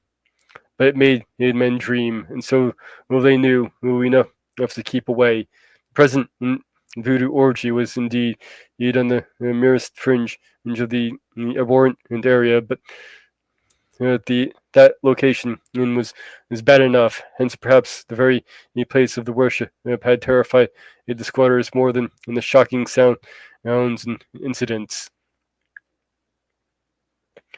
Only poetry or madness could do justice to noises heard by Legrasse's men, and as they plowed on through the black morass toward the red glare and the muffled tom-toms. There are vocal qualities particular to men, and vocal qualities particular to beasts, and it is terrible to hear that one when the sword should yield the other. Animal fury in orgastic licenses were whipped up themselves to demonic heights by howls and squawking ecstasies that tore and reverberated through those nights woods like fistulating tempests. It's from the gulfs of hell. Now, and then, the less organized illusions would cease, and from what seemed a well-drilled chorus of hoarse voices would rise and sing song chant, and that hideous phrase ritual. Cthulhu, Rada, Waka, Ganda, Fakra. Then the men, having reached a spot where the trees were thinner, came suddenly in sight of the spectacle itself. 4 of them, real old, one fainted, and 2 were shaken into a frantic cry which meant cacophony of the orgy. Fortunately, he ended. The grass swam water on the face of the fainting man, and in all stood trembling and nearly hypnotized with horror. In a natural glade of the swamp, stood a grassy island in the perhaps in acres extent, and clear of trees and tolerably dry. On this now, Lee heaped through a twisted and more indescribable horde of human abnormality that any but seen him or Angola could paint. Void of clothing, in this hybrid spawn were braying and bellowing and writhing about a monstrous ring-shaped bonfire in the center of which revealed by occasional rifts of the curtain of flame stood a great granite monolith with some weight 8 feet in height, on top of which is incongruous in its diminutiveness rested the noxious carven in statuette. From a wide circle of 10 scaffolds, 10 up and up at regular intervals with the flame girl monolith as a center huge head downward, the oddly married bodies of the helpless squatters who had disappeared. It was inside the circle that the ring of worshippers jumped and roared in general direction of the mass motion in being from left to right, an endless diagonally between the ring of body is in the ring of fire. It may have been only the imagination, and it may have been only echoes which induced one of the men, an excitable Spaniard, to fancy his head antiphonal responses to the ritual from some far and unilluminated in spot deeper within the wood of ancient and legendary in horror. This man, Joseph de Galvez, as I later met and questioned, and he proved actingly imaginative. He went so far as to hint into the faint beating of great wings and the glimpse of shining eyes into this white bull beyond the remotest trees. By suppose he had been hearing too much native superstitions. Actually, the horrified pause of the men was of comparatively brief duration.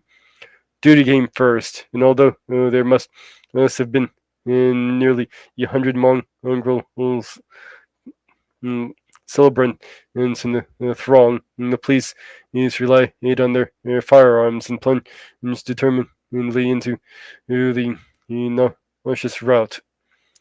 4 or 5 minutes as a resultant dim in echo and chaos were beyond description. Wild blows were struck, shots were fired, and escapes were made. But in the end, Legras was able to count on some 47 stolen prisoners, whom he forced to dress in haste and fall into a line between 2 rows of policemen. 5 of the worshippers lay dead, and 2 severely wounded. One were carried away on improvised stretcher by their fellow prisoners. The image on the monolith, of course, was carefully removed and carried back by Legras. Examined at headquarters after a trip of intense strain and worry, as the prisoners all proved to be men of very low, mixed blooded, and mentally adorant type. Most were seamen, and a sprinkling of black people, Milton, largely West Indies were Brava Portuguese from the Cape Verdant Islands, and gave a coloring of voodooism to the heterogeneous cult. But before many questions were asked, as it became manifest that something far deeper and older than the Black fetishism was involved. Degraded and ignorant as they were, the creature held with surprising inconsistency to the central idea of their loathsome faith.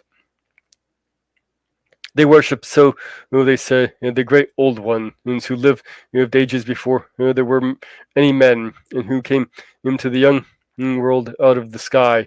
Those old ones were gone now. Instead, the earth and under the sea. But their dead body had told all their secret. It's in dream to the first men, whom formed the cult which had never died.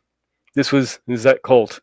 And the prisoner said the prisoners said they had always existed and always would exist, hidden in distant ways, in dark places all over the world until the time when the great priest Cthulhu, who from his dark house in the mighty city of Ryla, under the water, should rise and bring the earth again and beneath his sway.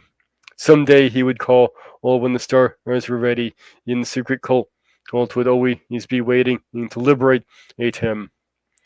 Meanwhile, all no more must be told. There was a secret in which even torture could not extract. Mankind and was not absolutely alone when among the conscious things of the earth.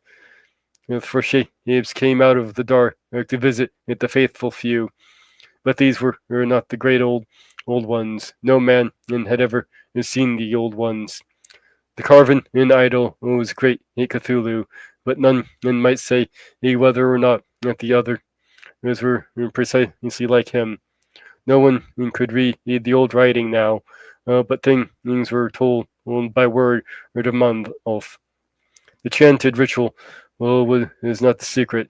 That was never spoken aloud, only worshipped. The chant meant only this: in his house sat Ryla, dead Cthulhu who waits dreaming.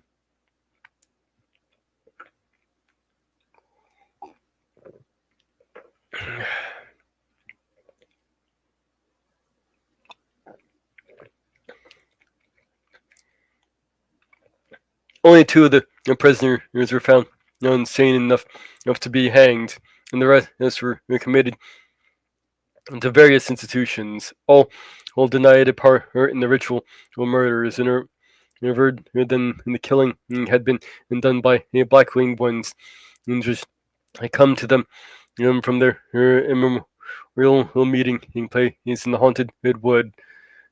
But of this mysterious ally, no coherent account could ever be gained.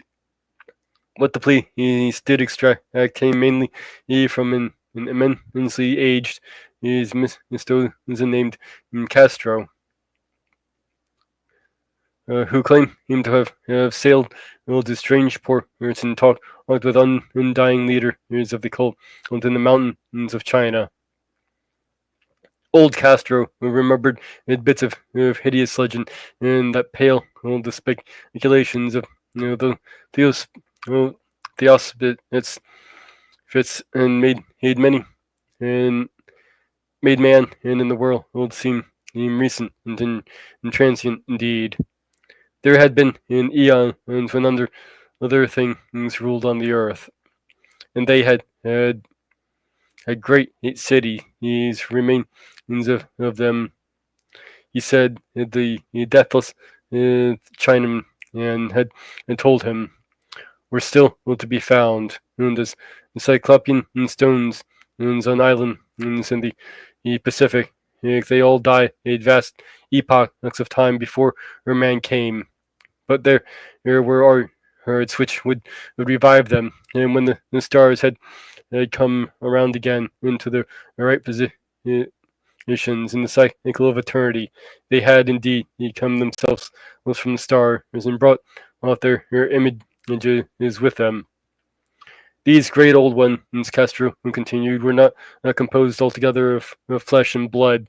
They had shape for did not this star fashioned image prove it?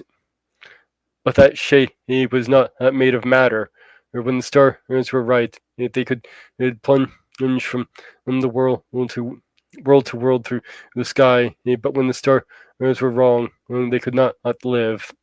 But altogether, they no longer lived. They were never really they would never really die.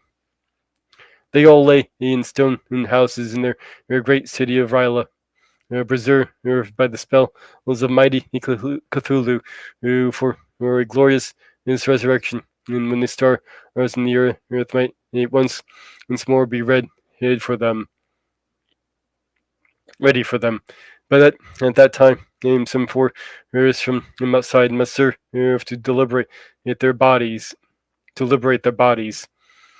He's a spell that preserve them intact. Likewise, is preserve them from making an initial move, and he could only lie away in the dark or can think in close uncounted millions of years rolled by. They knew all that was occurring in the universe. As for their mode of speech, each was transmitted thought. Even now, they talked in their tombs, and when their after an infinities of chaos, the first men came. The great old ones spoke to the sensitive among them, and by molding their dreams, for only thus could their language reach the flesh minds of mammals. Then, whispered Castro, those first men formed the cult around small idols which the great old one showed them. Idols brought in dim eras from dark stars. That cult would never die till the stars came right again. And the secret priests would take a great Cthulhu from his tomb to revive his subject, resume his rule of Earth. This time would be easy to know, for then mankind would have become as the God told ones, free and wild and beyond good and evil, with laws and morals thrown aside, and all men shouting and killing and reveling in joy. Then the liberated old one would teach them new ways to shout out and kill and revel and enjoy themselves. And all the earth would flame with holocaust of ecstasy and freedom. Meanwhile, the cult, by the appropriate rites, must keep alive the memory of those ancient ways and show out for the prophecy of their return. In the elder time, chosen men had talked to the intoned and old ones in dreams, but then something had happened. The great stone in city Ryla, with its mile sepulchres had sunk beneath the waves, and the deep water is full of the one primal mystery through which not even in thought can pass. This had cut off of the spectral intercourse. But memory never died. And high a priest said that the city would rise again, and when the stars were right, then came out of the earth the black spirits of earth, moldy and shadowy, full of dim rumor, picking up in caverns beneath forgotten sea bottoms. But of them, old Castor dared not speak much. He cut himself off hurriedly, and no amount of persuasion and subtlety he could elicit it more in his direction. The size of the old ones, too, who he curiously declined to mention. Of the cult, he said that he thought the center lay amid the pathless desert of Arabia, where Aram, in the city of Pillar, his dreams is hidden and untouched. It was not allied to the European witch cult. When was virtually unknown beyond his members. No book had ever really hinted of it, though the deathless Chinaman said that there were double meanings in the Necronomicon of the mad Arab Abdul Azar, which the initiated it might read it as Cho was especially the much discussed couplet. That is not dead, but which can an eternal will lie, and with strange eons ever death may die. Even death may die. Legras, deeply impressed, not a little, well, not a little bewildered, had inquired in vain concerning the historic affiliations of the cult. Castro apparently he had told the truth when he said that it was his holy secret. The authority is at Tulane University. He could shed no light upon either cult or image, and now the detective had come into the highest authority. He's in the country and met with no more than a Greenland tale of Professor Webb.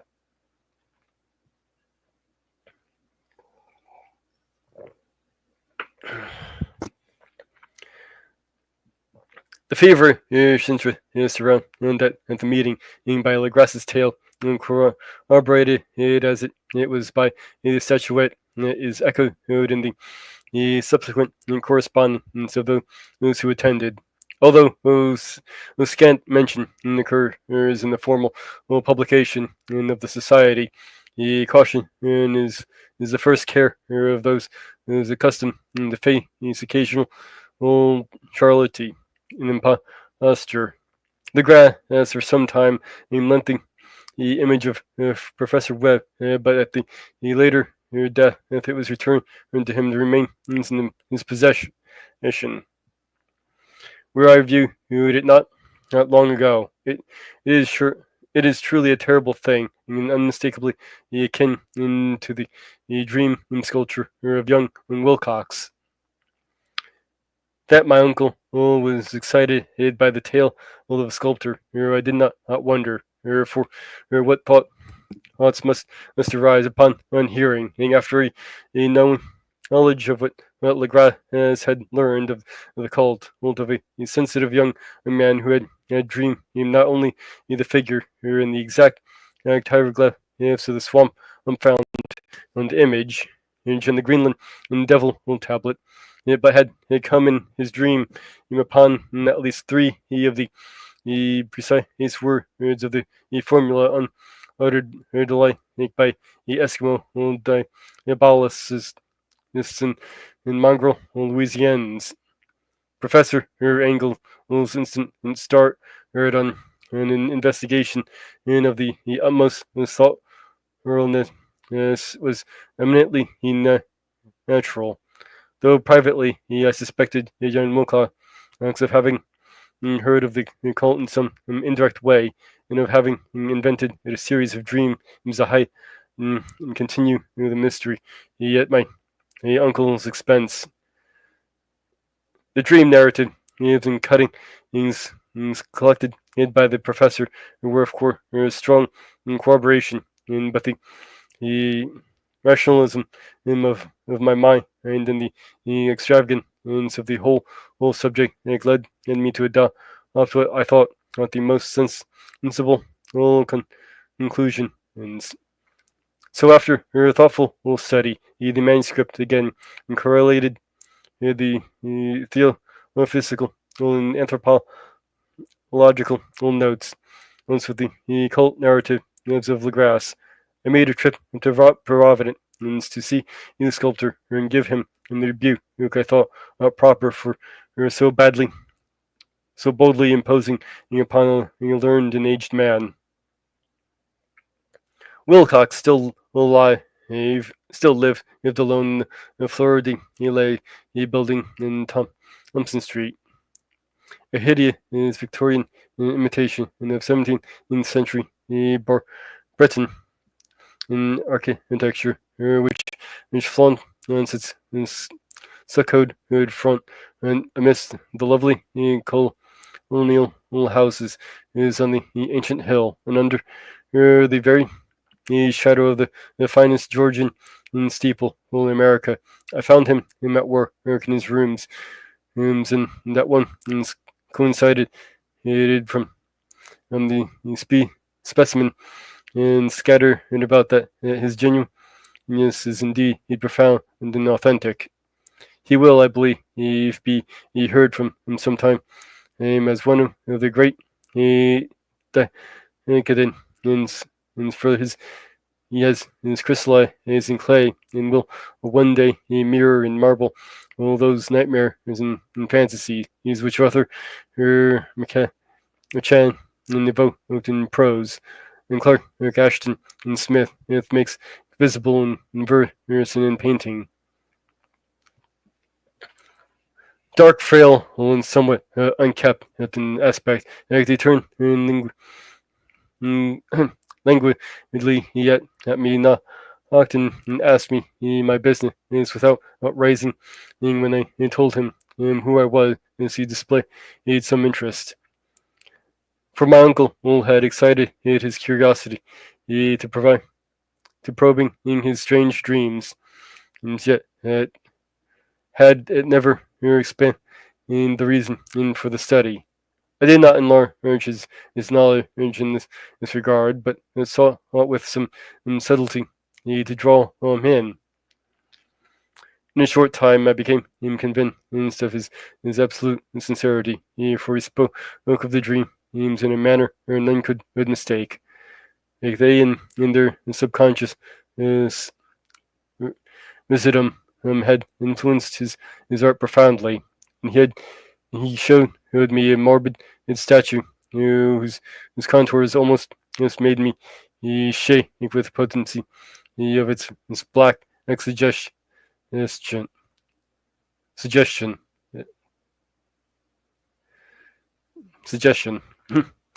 He could not recall having seen the original of this thing except in his own dream in bas relief, but the outline had formed themselves incidentally under his hands.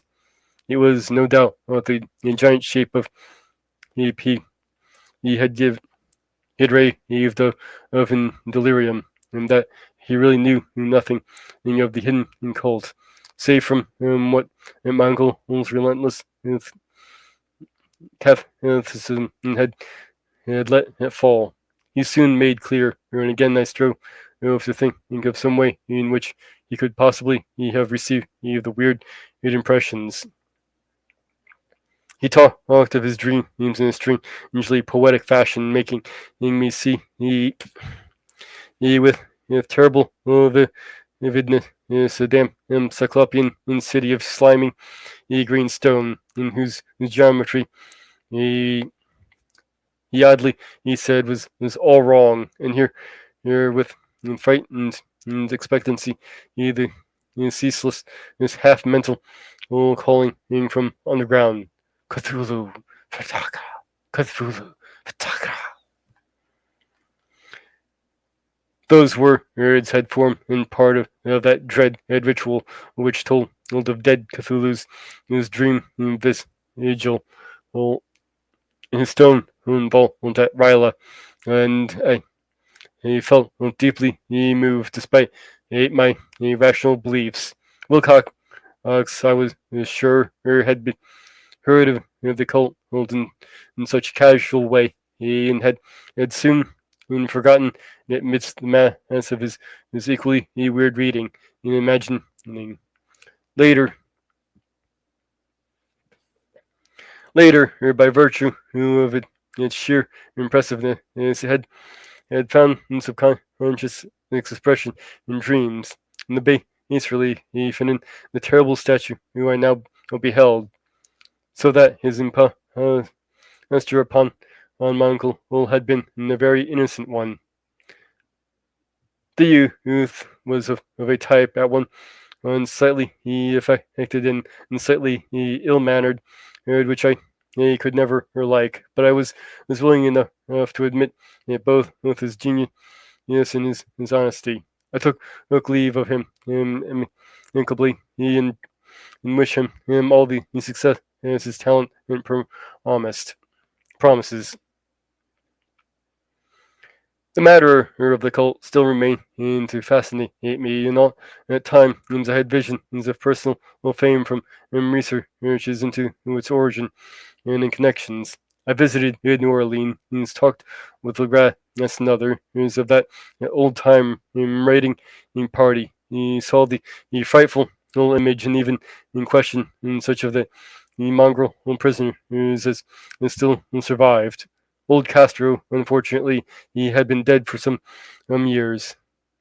But I now heard it so graphically. He at first had thought it was really no more than a detailed confirmation of what my uncle had written. Excited hid me far fresh, for I felt sure that I was on the track of a very real, very secret, and very ancient religion, in whose discovery he would make me an anthropologist of note. My attitude was still one of absolute materialism, as I wish it still were, and I discounted what with almost inexplicable perversity the concise coincidence of the dream, note and odd cutting, is collected by Professor Engel. One thing in which I began to suspect, and in which I now fear right now, is that my uncle's death was far from natural. He fell on a narrow hill street leading up from an ancient waterfront and swarming with foreign mongrels. After a careless push from the black sailor, he did not forget the mixed blood and marine pursuits of the cult members in Louisiana, and would not be surprised to learn of secret methods in needles, or ruthless poison needles. Ruthless for anciently known as a encrypted rights and beliefs. The grass and his men, and it is true, who have been let alone by in Norway, he is certain seamen, and who saw things is dead. Might not the deeper inquiries of Mongol after encountering in the sculpture his data have come to sinister ears. I think Professor Engel died because he knew too much, or because he was likely to learn too much.